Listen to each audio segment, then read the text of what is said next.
ഓലത്തുമ്പത്തിരുന്നൂയലാടും ചെല്ലപ്പൈങ്കിളി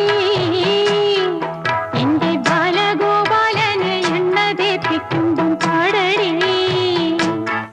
വെള്ളം കോരി കുളിപ്പിച്ച് പിന്നരിച്ചു